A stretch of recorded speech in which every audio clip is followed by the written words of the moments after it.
Hello everyone, welcome to supreme study point. मैं दीपक कुमार आप सभी का हिंदी व्याकरण की क्लास में बहुत बहुत स्वागत करता हूं। आज हम लोग पदबंध के बारे में पढ़ेंगे, उसके बाद हम लोग गद्य के बारे में पढ़ेंगे। तो सबसे पहले हम देखते हैं पदबंध के भेद के बारे में, और उसके बाद हम देखेंगे कि पदबंध की परिभाषा क्या है, पदबंध के इतने प्रकार के होते हैं। चलिए स्टार्ट करते हैं वीडियो। सबसे पहले जानते हैं पदबंध की परिभाषा। तो पद किसे कहते हैं?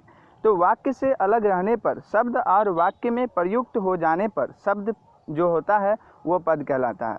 यानी कि वाक्य से अलग रहने पर जो शब्द होता है और वाक्य में प्रयुक्त होने पर शब्द पद कहलाता है। जैसे कि अगर रहेगा कि राम आम खाता है, ठीक ना, राम क्या खाता है? आम खाता है। तो जो भी शब्द है, राम शब्द है, आम शब्द है, खाता शब्द है, ये सभी जब वाक्य में जुड़ा है, राम आम खाता है, तो यह सभी क्या कहलाएगा? पद कहलाएगा। अगर यह राम अलग हो जाता है, खाता अलग हो जाता है, आम अलग हो जाता है, तो वो सभी शब्द कहलाता है। समझ गए ना कि वाक्य से अलग रहने पर शब्द और वाक्य में प्रयुक्त होने पर शब्द जो है वो पद कहलाता है। दूसरे शब्दों में कहें तो वाक्य में प्रयुक्त शब्द पद कहलाता है। और पदबंध के बारे में जानते हैं।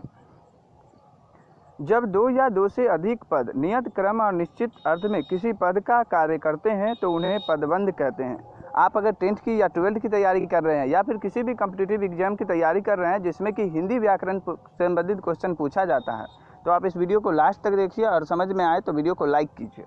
चलिए दूसरे शब्दों में देखते हैं। कई पदों के योग से बने वाक्यांशों जो एक ही पद का काम करता है उन्हें पदबंध कहते हैं। अथवा अन्य शब्दों में वाक्य के उस भाग को जिसमें एक से अधिक पद परस्पर समृद्ध होकर अर्थ तो देते हैं किंतु पूरा अर्थ नहीं देते हैं, तो उसे पदबंध या वाक्यांश कहते हैं। कहने का तात्पर्य हुआ कि कई पदों के योग से बने, यानी कि 2-4 पद, यानी कि एक सेंटेंस में जो वर्ड होता है, शब्द होता है, उससे बने एक ही पद का काम करता है, उसे पदबंध कहते हैं। और अन्य शब्दों में वाक्य के उस भाग को जिसमें एक से अधिक पद परस्पर समृद्ध होते हैं, यानी कि जुड़कर एक अर्थ तो देते हैं किंतु उसका अर्थ पूरी तरह से स्पष्ट नहीं होता है, तो उन्हें पदबंध कहते हैं। चलिए आगे देखते हैं। कुछ उदाहरण से समझिए कि सबसे तेज दौड़ने वाला छात्र जीत गया, ठीक ना, और यह लड़की अत्यंत सुशील और परिश्रमी है। नदी बहती चली जा रही, तो यहाँ पदबंध क्या है? बहती चली जा रही है, ठीक ना, बहती चली जा रही है। किस ओर बहती चली जा रही है ना, कैसे बहती चली जा रही है स्पष्ट नहीं है, लेकिन जब नदी आगे आ जाता है तो क्या हो जाता है? नदी एक शब्द है और ये जब इसमें जुड़ जाता है तो ये भी क्या हो जाता है? पद हो जाता है। ये जितना बहती चली आ रही है ये सभी पदबंध है, जो कि सभी शब्द को मिलकर एक सेंटेंस वाक्य को बना रहा है। समझ में आ रहा होगा, उम्मीद करते हैं सही। नदी कल कल करती हुई बह रही है।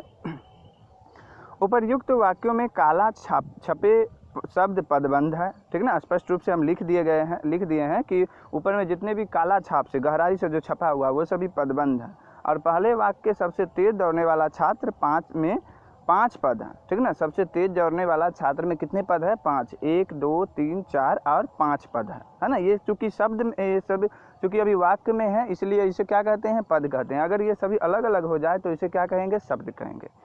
किंतु वे मिलकर एक ही पद अर्थात संज्ञा का कार्य कर रहे हैं। दूसरे वाक्य के अत्यंत सुशील और परिश्रमी में भी 4 पद है। अत्यंत सुशील और परिश्रमी, इसमें भी 4 पद है, और किंतु वे मिलकर एक ही अर्थात विशेषण का कार्य कर रहे हैं। उसी तरह तीसरे वाक्य में बहती चली जा रही है में 5 पद है, किंतु वे मिलकर एक ही पद अर्थात क्रिया का काम कर रहे हैं। चौथे वाक्य के कलकल करती हुई 3 पद हैं, किंतु वे मिलकर एक ही पद अर्थात क्रिया विशेषण का काम कर रहे हैं। उम्मीद करते हैं यह वीडियो आपको पसंद आ रहा होगा। नेक्स्ट वीडियो में आपको हम क्या बताएंगे? इस सभी के भेद के बारे में बताएंगे, ठीक ना। संज्ञा पदबंध क्या होता है, विशेषण पदबंध क्या होता है, तो उससे पहले कुछ और जानकारी है, देख लीजिए। इस प्रकार रचना की दृष्टि से पदबंध में 3 बातें आवश्यक है। रचना की दृष्टि से पदबंध में 3 बातें आवश्यक है। एक तो यह है कि इसमें एक से अधिक पद होते हैं, और दूसरे ये पद इस तरह से संबंध होते हैं कि उनसे एक इकाई बन जाती है। तीसरे पदबंध किसी वाक्य का अंश होता है। समझ रहे में आ रहा होगा। इसमें 3 बातें आवश्यक होता है। एक तो इसमें क्या अधिक पद होते हैं, है ना, 1 पद 2 पद नहीं, इसमें 2, 3, 4, 5 पद होते हैं, है ना। और दूसरे में ये पद संबंध होते हैं, यानी कि एक दूसरे से संबंधित होते हैं, एक दूसरे से जुड़े होते हैं। अलग होंगे तो फिर वो वाक्य बदल जाएगा, वो वाक्य का अर्थ भी बदल जाएगा, उसमें एक इकाई बन जाती है। और तीसरे पदबंध किसी वाक्य का अंश होता है।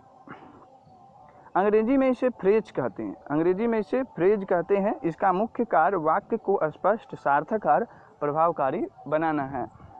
शब्द लाघव के लिए भी इसका उपयोग किया जाता है। खासतौर से समास, मुहावरे और कहावतों में ये पदबंध पूरे वाक्य नहीं होते बल्कि वाक्य के टुकड़े किंतु निश्चित अर्थ और क्रम के परिचायक हैं।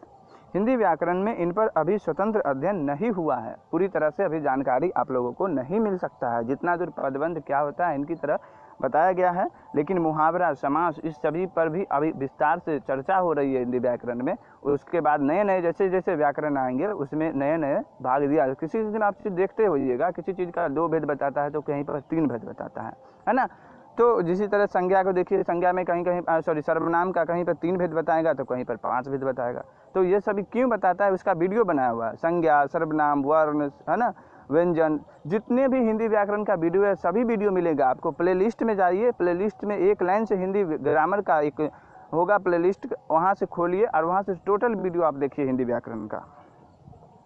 में बात करते हैं पदबंध के भेद। तो मुख्य पद के आधार पर पदबंध के 5 प्रकार होते हैं। एक संज्ञा पदबंध, विशेषण पदबंध, सर्वनाम पदबंध और क्रिया पदबंध, और लास्ट है क्रिया विशेषण पदबंध। अगर आप पद सीखने के लिए आए हैं तो पूरी पाठ को देखिएगा। संज्ञा पदबंध का आपको वीडियो मिलेगा, इसके बाद विशेषण पदबंध का वीडियो स्पेशल मिलेगा, सर्वनाम पदबंध का स्पेशल वीडियो मिलेगा, क्रिया पदबंध का और क्रिया विशेषण पदबंध का। सभी का 5 प्रकार है, 5 प्रकार का 5 वीडियो अलग अलग अच्छी तरह से समझ में आएगा। जब वो वीडियो आप देख लीजिएगा फिर ये वीडियो देख लीजिएगा, तब आप कह सकते हैं कि हमें पदबंध में कोई दिक्कत नहीं है। आज आधी जानकारी दे जाइए, पूरी जानकारी आपको कल की वीडियो में। उसको देखने के लिए प्ले लिस्ट में जाकर देखिएगा और हमारे वीडियो को लाइक कीजिए, हमारे अपने दोस्तों तक शेयर कीजिए, और चैनल पर आए हैं पहली बार तो चैनल को जरूर सब्सक्राइब कीजिए।